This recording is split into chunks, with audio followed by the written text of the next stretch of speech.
Tape 2 with survivor Abram Zylberberg. You were talking about how your father went to a shtibel in the ghetto. Was there organized religion in the ghetto, in the Lodz ghetto? There was not organized religion, but they got together to pray in a minyan. This was all. And this lasted throughout the entire time, or was it just, you're talking now about 1940 when you first went into the ghetto. Did this continue? It was a struggle, a struggle to survive for the next few years. We finally got an apartment by ourselves with my grandmother. She was living with us. In the ghetto? In the ghetto, yeah. Do you remember where that was? This was Franciscanska 15. Was it better conditions than the first It was one? a little better because we were our family only. What about getting food? Getting food, being that we were, three boys, so we start to work. One of us worked in the kitchen. My middle brother worked in the kitchen. So at least he had food, so he didn't have to eat home. So it was a little easier. And maybe he brought home a potato or another vegetable. Where did you work? I worked in a shoe resort on straw shoes.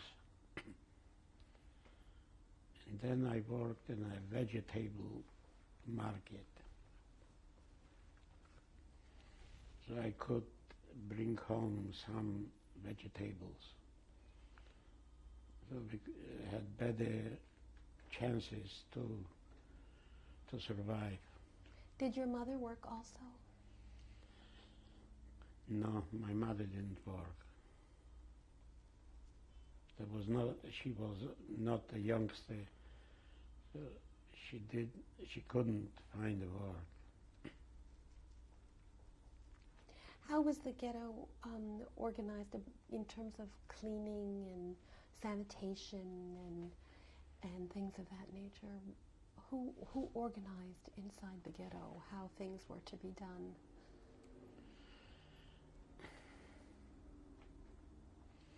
I also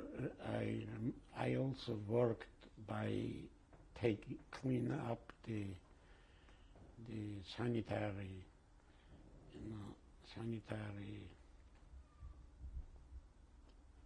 installation in the ghetto.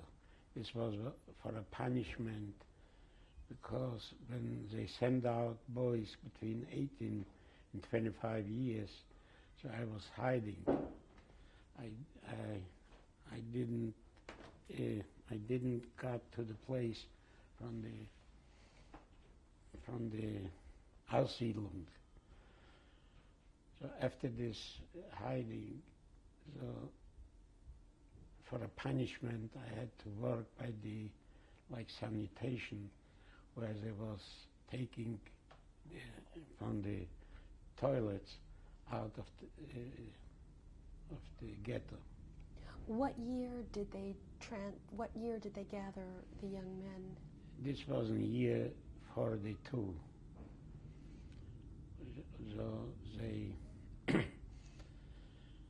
they came out with an order that all boys between 18 and 25 has to go for work out of the ghetto, sent away to work. I we suspect we suspect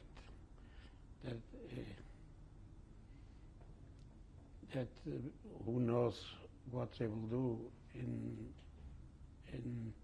I didn't want to be separated from my family, so I and my family decided I should hide out. Where did you hide? I hid it in an attic. Were you alone? Yes, I was laying, it was 6 weeks in an attic where I couldn't stay. So you had to be laying down? Laying, yes. And who brought you food? They brought me, my mother and my father brought me food in the evening, nighttime. They gave me some food. Where were your brothers at this time? They was in the house. Do you know what happened to the young men that were taken out of the ghetto to work? No.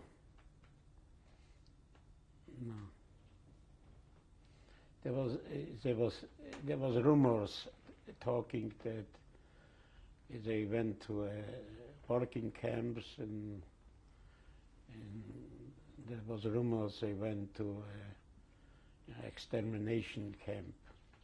At that time, had you and your family or the people in the ghetto, had you heard about Auschwitz? Did you know what it was? We heard about Auschwitz. So but this was not exact information. It was rumors going around. Did you know it was an extermination camp? At that time? At that time, no, we didn't know, but we knew that people were dying from hunger, from hard work, from cold. But we didn't know, and this time we didn't know that they established extermination camps. So how did you know when to leave the attic when you were in hiding? When my parents let me know that it's over, they're not taking anymore, sending out of the ghetto. So then you came out? Yes. And I remember the first 2 days I didn't use my legs and I was not strong, so I couldn't walk. I had to hold down to walk. I had to hold down by a table, by a chair, by a wall.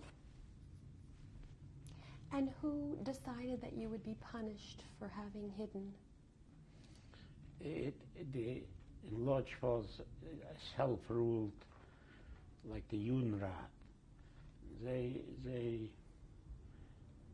said these people what didn't came to the Aussiedlung. So they have to do this work, the dirty work, as a punishment. So did they have names on a list of people? Did they know your name? I don't know if they knew the name or if it was announced on the walls, with announcement. So you had to do. How did somebody get involved in the Judenrat?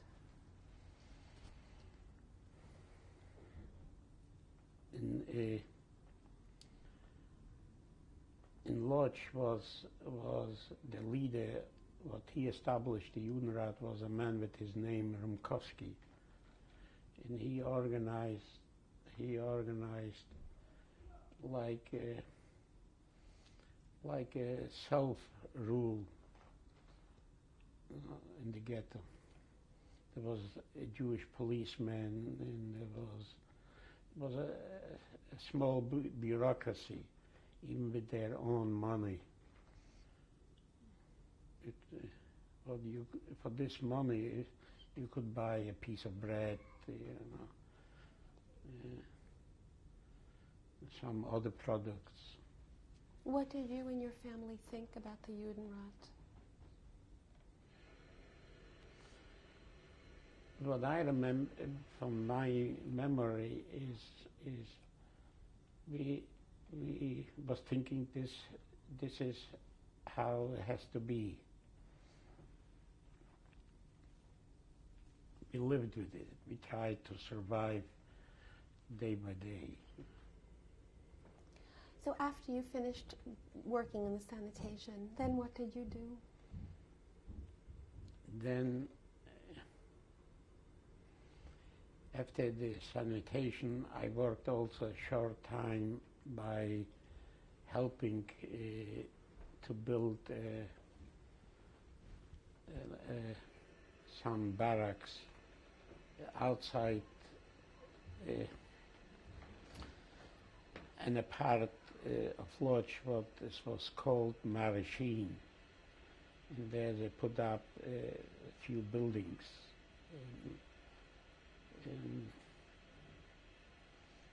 And I helped like with the labor, the helpers. In order to get a job in the Lodz ghetto, did people come and find you? Did you have to go looking for a job? How did finding a job work? There was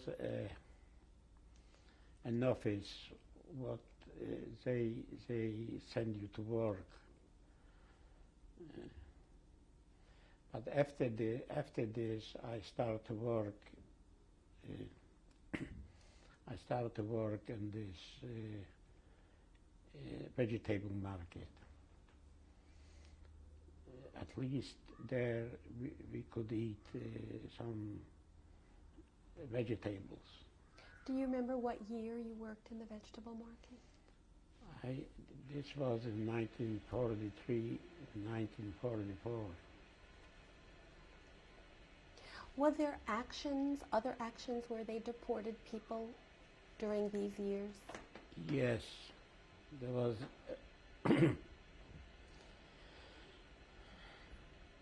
there was an action also for kids. They took away kids.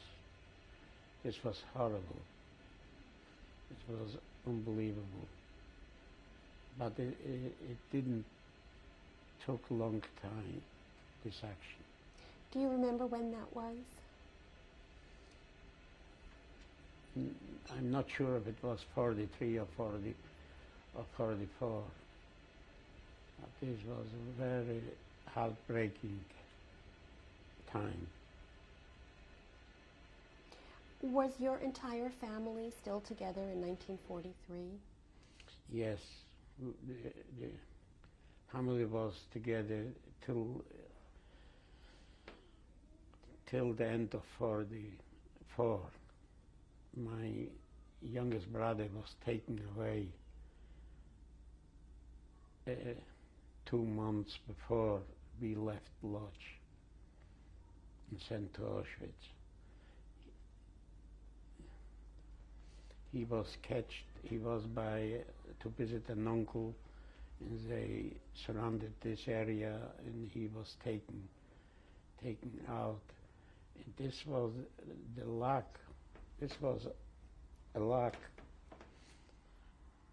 because usually the kids his age didn't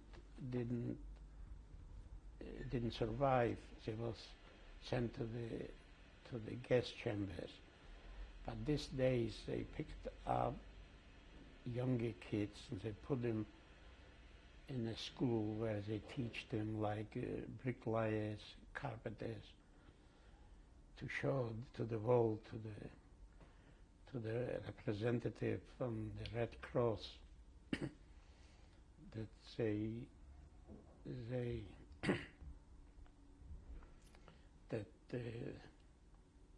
they not they have to prove that there is children So for us, it was a big tragedy.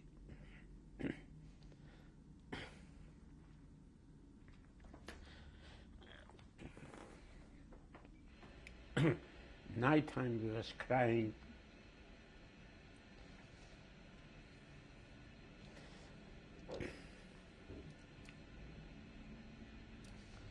But it worked out that he survived. But usually his age was sent to the gas chambers. Did you visit family in the ghetto? Did people try and visit people and have a life? Yes, yes.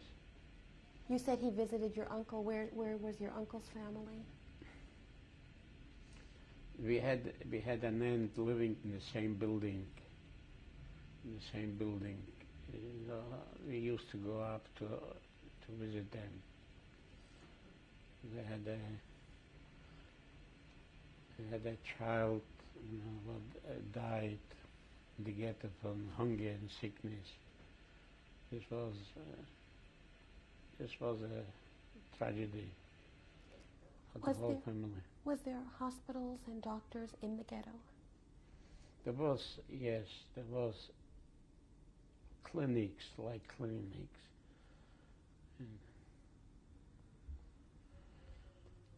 And when somebody died, was there a chevra kadisha? Yes,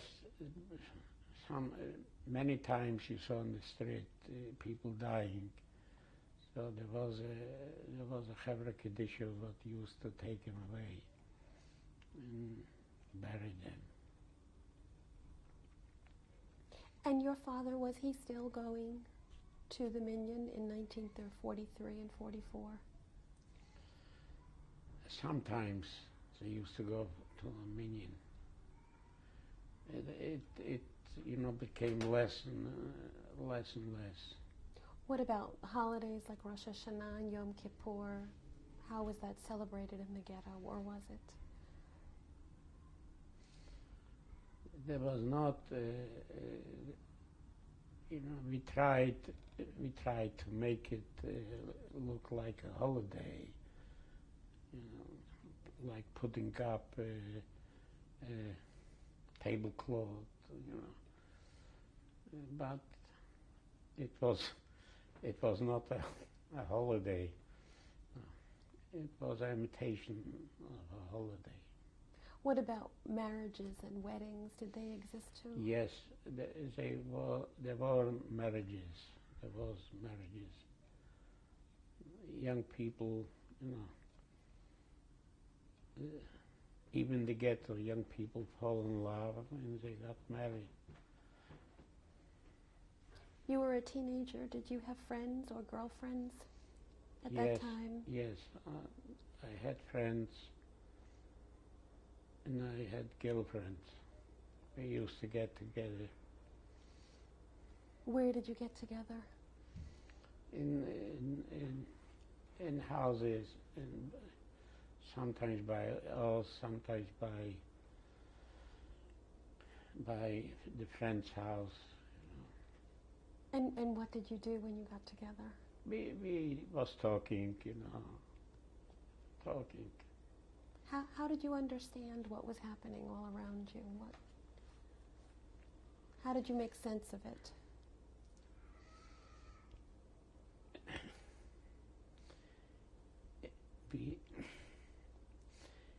We felt that how bad it was. We felt that there is a hope it will change, and this gave us like a strength and a will to continue to survive.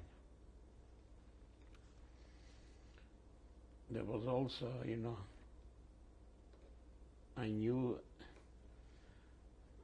a girl. What she understood English. She lives today in Israel. She understood English, so I don't know if she listened or somebody else listened to the radio. and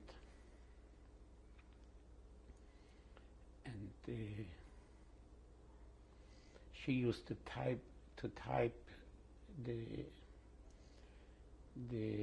reports from the BBC from London, and she used to give it to my friend. His name is Lando, and he lives in Israel, and he gave it to me to read it. So we knew this was a danger of death. If they would find this piece of paper, this is death penalty in the whole group was involved. But they find another group that was listening to radio, and one of these men that was listening, his name was Bedavsky, and he committed suicide, not to have to give out who was involved.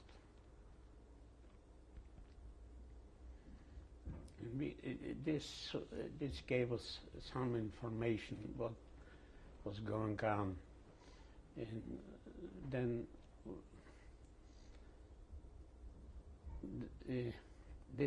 we knew that the situation is getting better, that the Germans are losing on the Russian front and on the Western front. But did you know what was happening to the Jews in other cities and in other places? Yeah, when there was one evening, my friend Lando came to looking for me about 12 o'clock in the middle of the night. He got a report that says they're liquidating the Lodge ghetto and they take them to Auschwitz. When was this, do you remember? This was in July or beginning of August in 44. And I was by a friend, so my parents told him that I must be by my friend Morocco. So he went. Even if it was a curfew, so we arranged to go through basements, through roofs. We could get from one place to another. We had our, ways to get, after the time of the curfew. So he came, he called me, and he told me, and he showed me the report from the BBC that they're liquidating the Jewish from Lodz ghetto, and they send them to Auschwitz. So we walked around and we talked, what can we do? There was not too much to do. We could hide, we could go on hiding, Or then also they announced that they will need 500-600 young people to clean up the ghetto. So we saw that we can have this opportunity because we were in this age what they was looking. Yeah, but we knew we cannot change this. Finally, after walking around 2 hours, not walking, standing there in the halls, then we went home. When I came home, my parents asked me, what he was looking for you, the late. I said nothing. Then, but they will insisted nothing, so he came to look for you middle of the night for nothing. So they insisted. So I told them that the BBC of London announced that they're liquidating the Lodgy ghetto and sending them to Auschwitz. So my father, should rest in peace, said, "It's a lie, it's propaganda."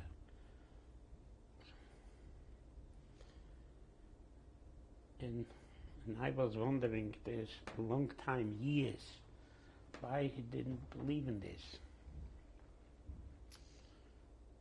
It took me maybe 20, 25 years to realize that they didn't have a solution. So the best thing was for them to not believe in it.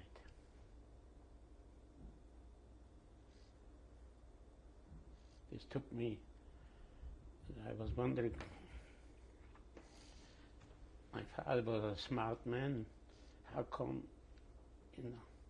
that he said that it's not true, it's propaganda, they want to stir up trouble, the Jews shouldn't want to go.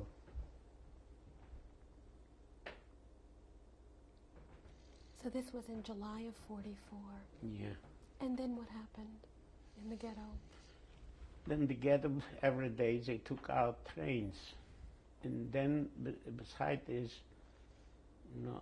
in one of the transport went a boy in the trains. So a friend of ours, so we told him to put in a note in the train, to hide in, we knew in which train he went, to put a note where they take them. So he put in that they're taking them to Auschwitz. Well, So we were 100% sure that they're taking the people to Auschwitz. we'll continue on the next tape. Okay.